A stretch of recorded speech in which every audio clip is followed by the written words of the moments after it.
Hello learners, myself Subhashish Maji, Professor in Mechanical Engineering of School of Engineering and Technology of Indira Gandhi National Open University, discussing the topic that is energy transfer.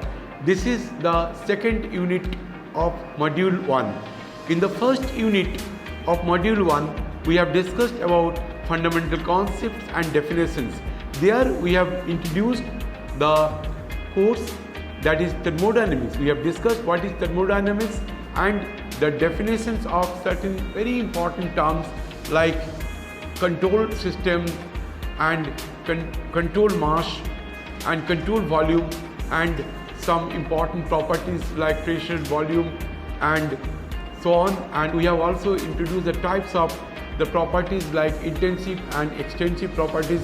So we also introduced the term that is energy.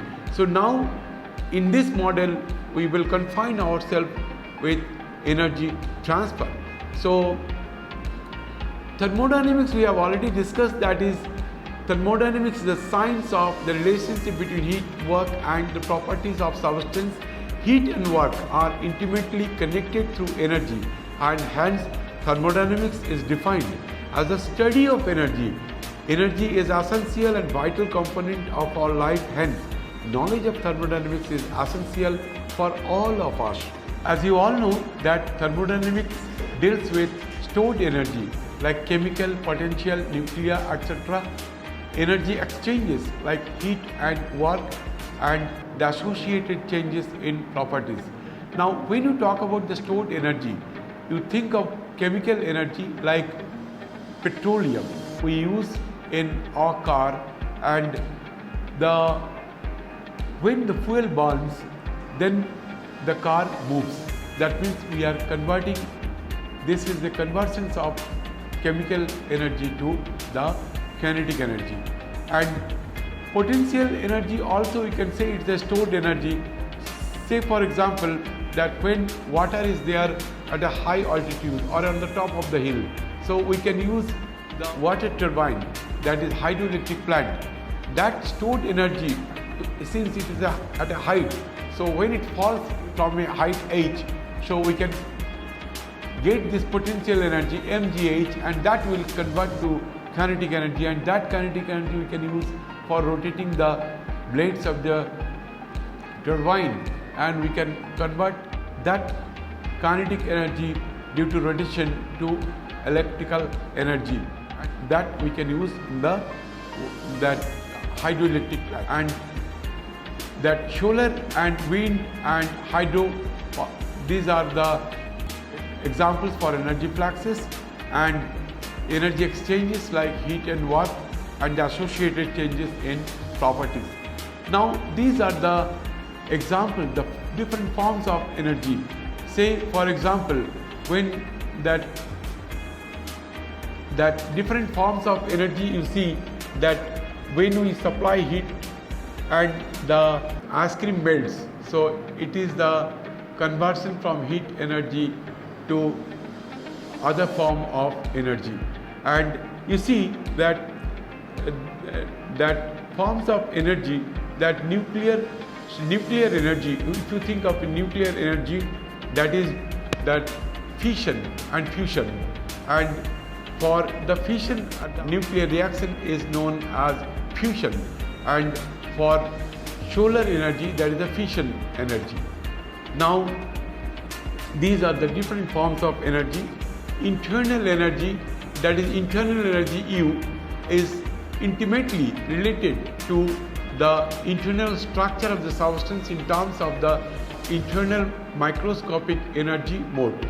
And we will see that internal energy is a function of temperature. So U is a function of temperature. If the temperature of the gas increases, then definitely the internal energy will increase. So we will talk about internal energy in detail in our subsequent lectures. Now when you think of the law of conservation of energy, that we all know that energy cannot be created nor destroyed. Total energy is always conserved. So the law of conservation of energy we can also say like this, that the energy of a system remains constant if the system is isolated from its surroundings as regards heat and work. Now, energy and energy transfer. Now that we have defined a system and can describe the state of that system by some set of its properties, we can discuss the quantity called energy. The total energy contained within the system boundary can be given the symbol capital E and is made up of the kinetic energy, potential energy and the internal energy U. So when you think of the total energy, that is capital E is the sum of kinetic energy plus potential energy and the internal energy U.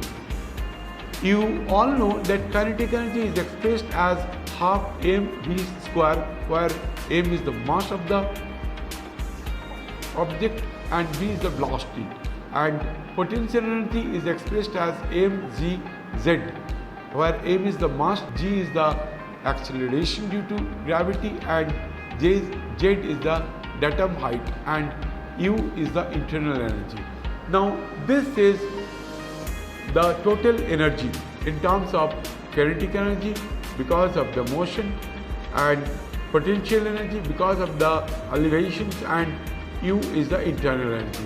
Now the intensive form for the total energy, that is small e, that is the total energy by mass, is equal to kinetic energy by mass plus potential energy by mass plus internal energy by mass. So total kinetic energy is half mv square. If you divide by mass, it will be only half v square.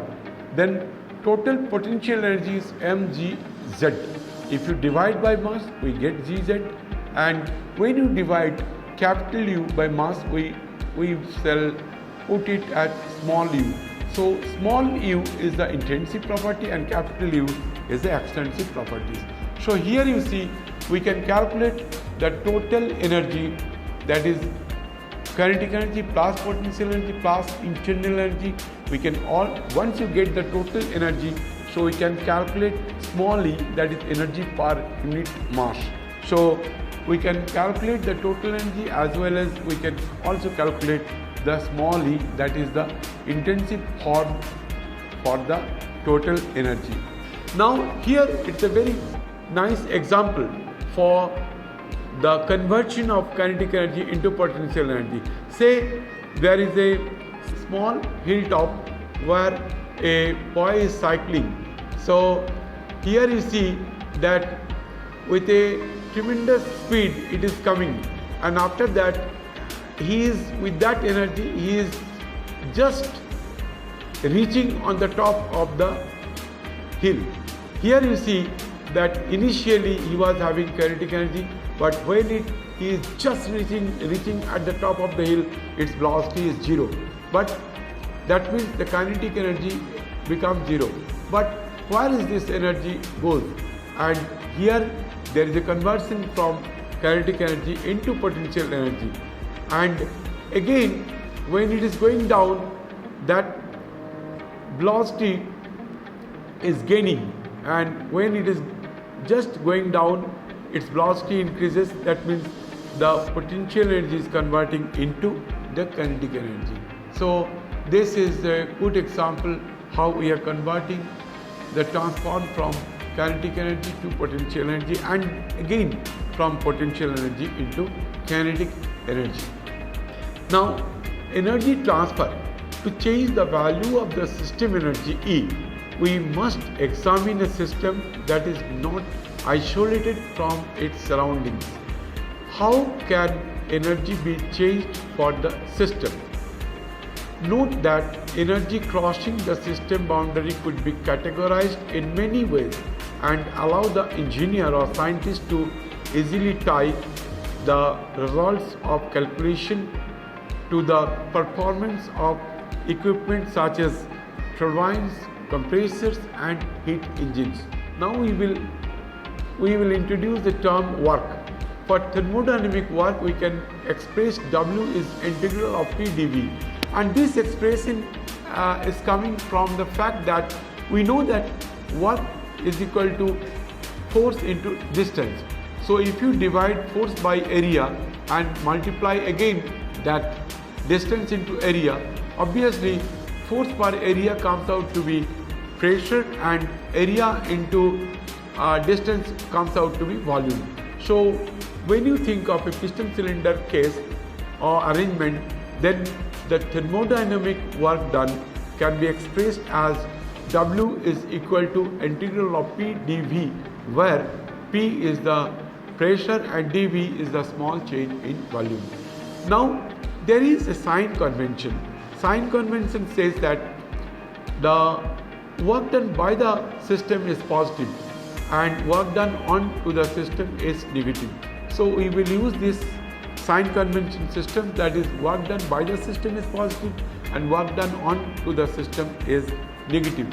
Say for example, when you compress the air, that means we are doing the work onto the system, so that is negative, and when the work is done by the system, that is positive. Now here we will discuss about the constant pressure process. So what should be the final expression for the constant pressure process? We know that work done, the basic formula for work done is equal to integral of P dV, but here the limit for the integral is 1 to 2. That means the change of state takes place from the state 1 to state 2. Now since it is a constant pressure process, so work done is equal to integral of P dV, but since it is a constant pressure, so P we can take out from the integral, so it will be P integral of 1 to 2, that is dV, and dV integral of dV is equal to V2 minus V1.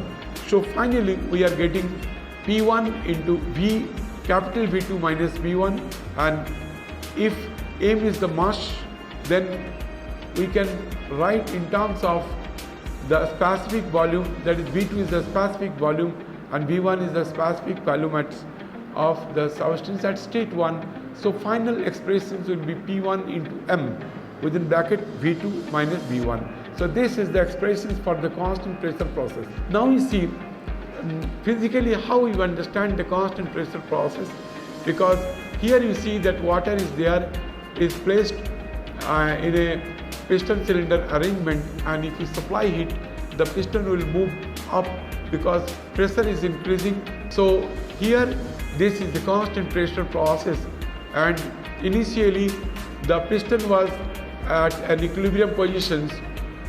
Piston and mass and piston is at the equilibrium position, and there is a pressure. When we supply heat, the pressure increases and the piston cylinder will also increase. So this is the examples of constant pressure process, and this is the initial state and other one is the final state. Now see, there is a process that is we call it the constant volume process. So what will be the work done for a constant volume process? So we begin with the expression for the work done is equal to integral of P dV, but it is a constant volume process. That means there is no change in the volume. So there is no work done. So if the process is a constant volume process, so net work done is 0 because volume is not changing at all. So next is the hyperbolic process, which is expressed as PV is equal to constant. So here we can also say it is an isothermal process, temperature is constant. So how to calculate the work done for hyperbolic process or isothermal process when PV is equal to constant? So you see that if PV is equal to constant, so pressure is equal to constant by volume. If you put the value of P, that is constant by volume, in the main expressions, so the main expressions for W will be equal to integral 1 to 2 P, right, constant by V, so it is dV by V, and dV by V is nothing but log 2 by V1.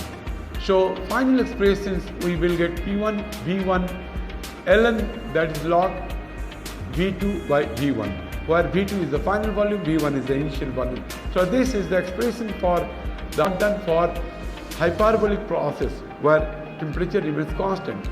Now this is a very important point, that is the polytropic process. In polytropic process is expressed as PV to the power n is equal to constant.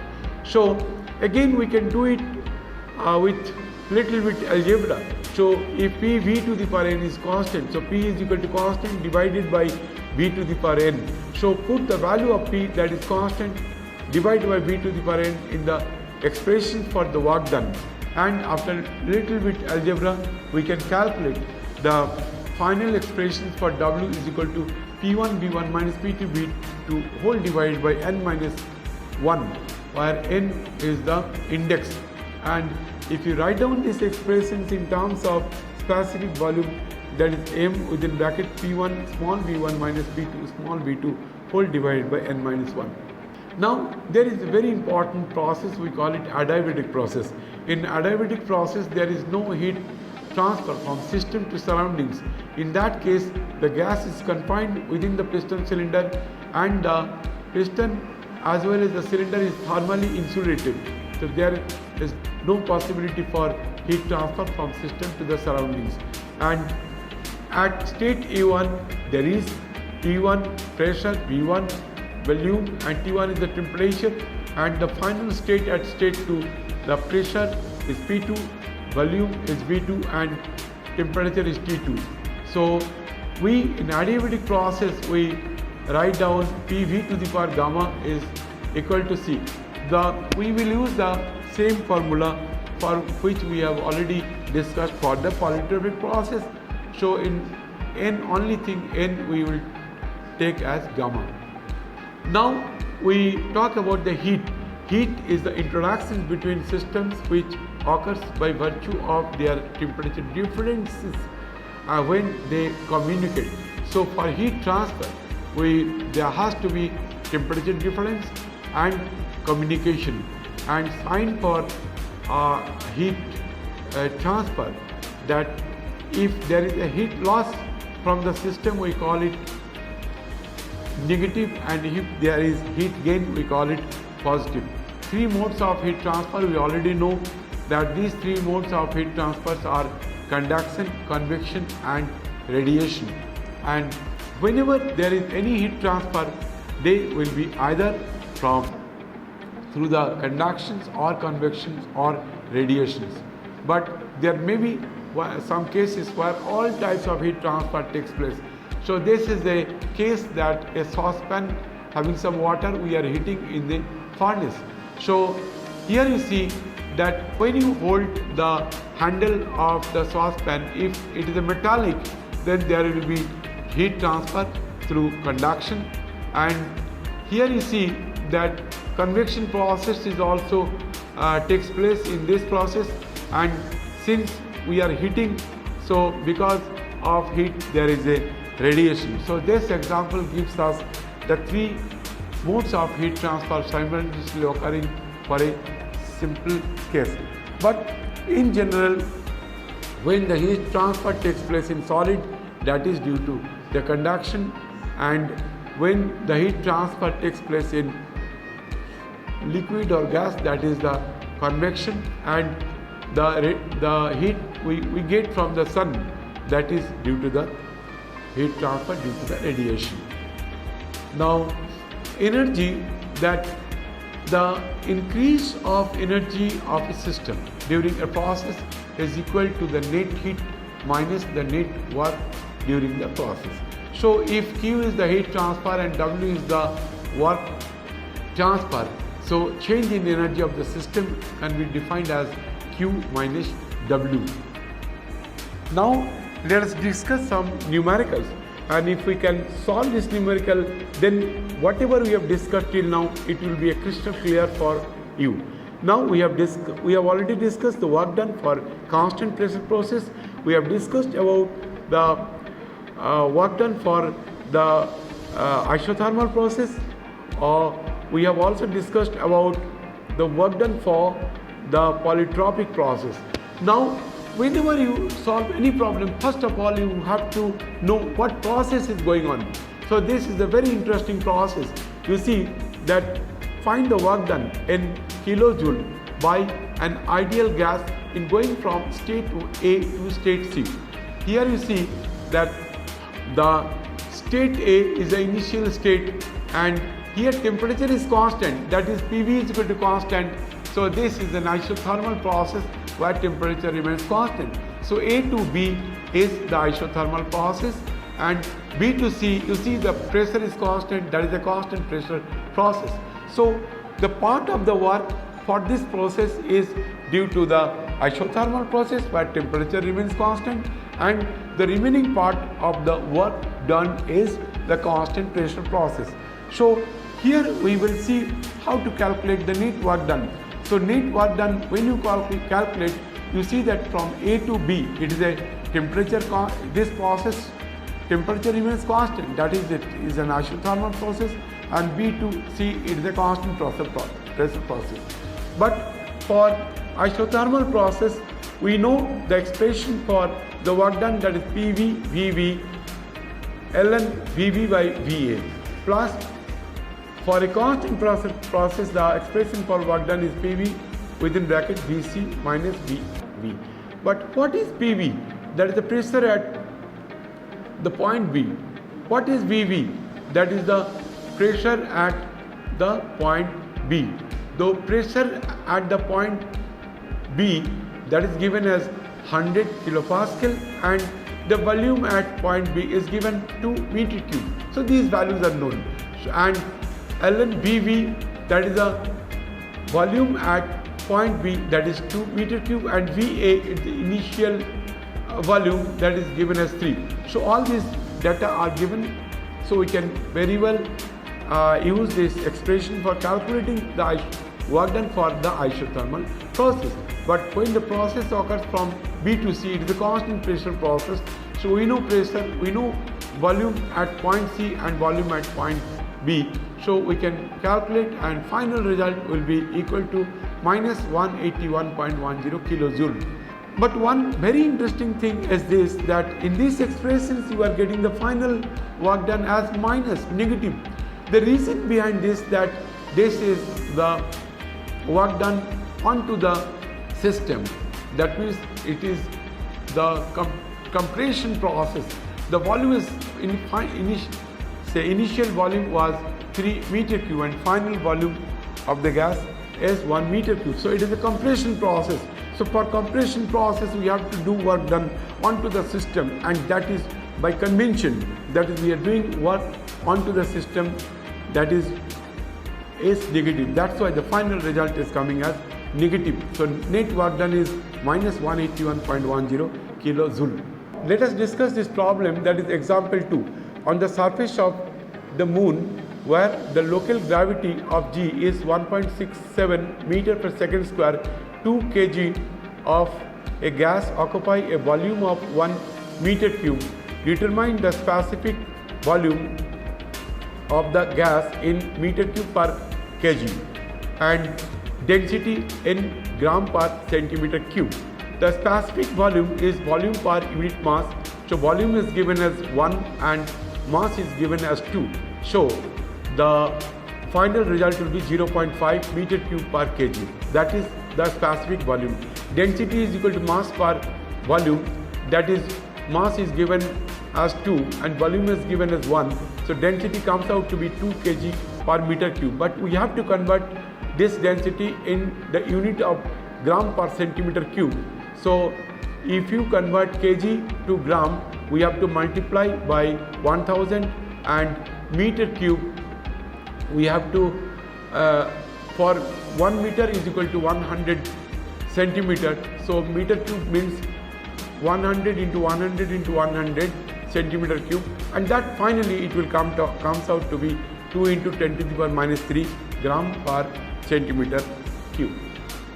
Now the next problem we have taken as calculate the work done by a body of 15 kg mass falling freely in a vacuum through a vertical distance of 15 meter in a gravitational field of 6 meter per second square.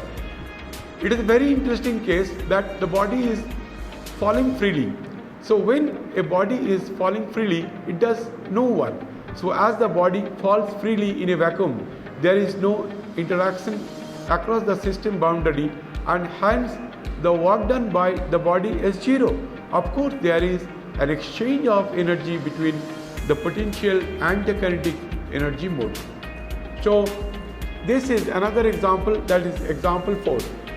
A mass of gas is compressed in a fully resistant process from 80 kilopascal and 0.1 meter cube to 0.4 megapascal and 0.03 meter cube. Assuming that the pressure and volume are related by PV to the power n is equal to constant, determine the work done by the gas system. We have already discussed the work done for a polytropic process. We have done the expressions for the work done, that is equal to P1 V1 minus P2 V2 whole divided by n minus 1. But in this case, you see that pressure 1 P1 is given as 80 kilopascal, V1 is given as 0.1 meter cube, that is volume, initial volume. The final pressure P2 is given as 0.4 megapascal and the final volume is given as 0.03 meter cube, but n is not given. So how to calculate n? That is our discussion. So here n is not given, but it is given that this process is the polytropic process. For the polytropic process, we know that P1 V1 to the power n is equal to P2 V2 to the power n. So we know P1, we know V1, we know P2, we know V2, so we can calculate the value of n. You take logarithm on, or if you write down the expression from here, that P1 by P2 we can calculate equal to V2 by V1 whole to the power n, and take logarithm on both sides, you will get the value of n is equal to ln P1 by P2 divided by ln V2 by V1.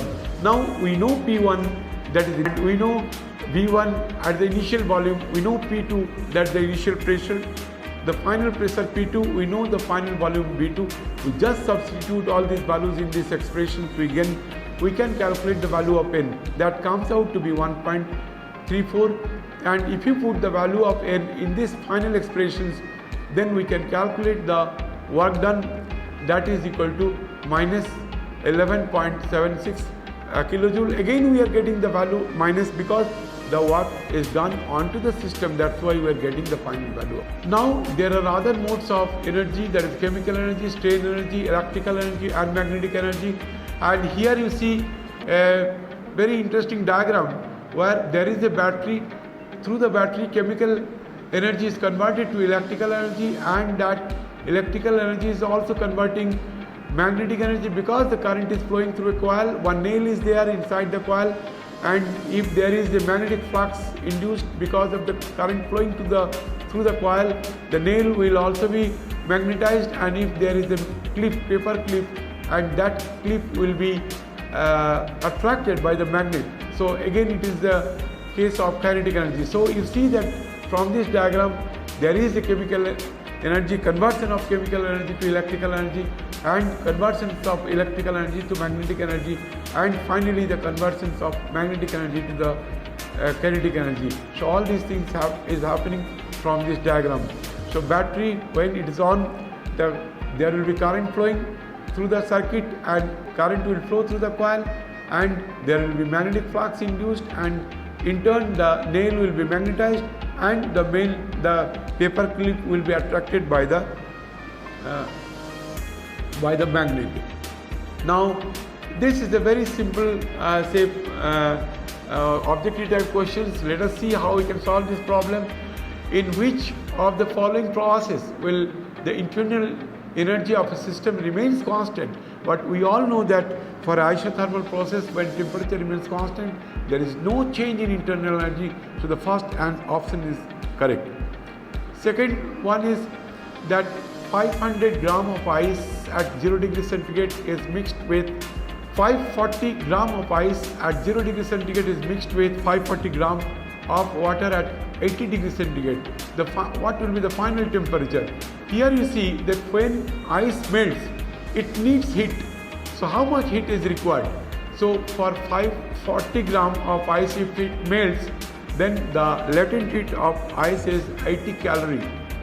So it needs heat 540 into 80, and that heat will be required from the 540 gram of water at 80 degrees centigrade. But when here heat loss is equal to heat gain. So heat gain by the ice will be equal to the heat loss by the water.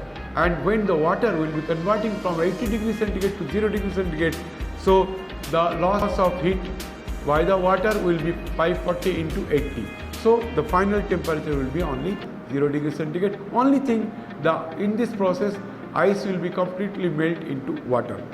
And the second question is this, that compared to burn due to air at 100 degrees centigrade, a burn due to steam at 100 degrees centigrade, which is more, first option is more dangerous and less dangerous and equally dangerous and none of the above. See, the heat content by the steam at 100 degrees centigrade is more than the heat content of air. So compared to burn due to air at 100 degrees centigrade will be less dangerous. So more dangerous will be the burn due to steam at 100 degrees centigrade. And this is the another objective type question, that in a cyclic process the internal energy of the gas increases, decreases, remains constant, becomes zero. But you know very well, for a cyclic process the properties will not change. So if you think of the internal energy of the gas, that will remain constant. So the internal, in a cyclic process, the internal energy of the gas will remain constant. There will be no increase or decrease of the internal energy for a cyclic process. Now let us summarize what we have discussed in this in today's class. We have discussed about the thermodynamics, we have discussed about the energy, we have discussed about forms of energy, we have also discussed about the transfer of energy by giving suitable examples, and we have also discussed about the thermodynamic work and some numericals. We have discussed about the different processes for calculating the work. If the process is the constant pressure process, for which the expressions for the work done will be different, and if the process is say isothermal process, then the expression for the thermodynamic work done will be different. And also we have discussed about the thermodynamic work for the process which is polytropic process, for which the pressure volume given as PV to the power n is equal to constant. So in the next class we will discuss more numericals, we will discuss the more and the applications for the first module. So for that, thank you very much. If you have any difficulties, you can ask through mails or through mobile. Thank you very much.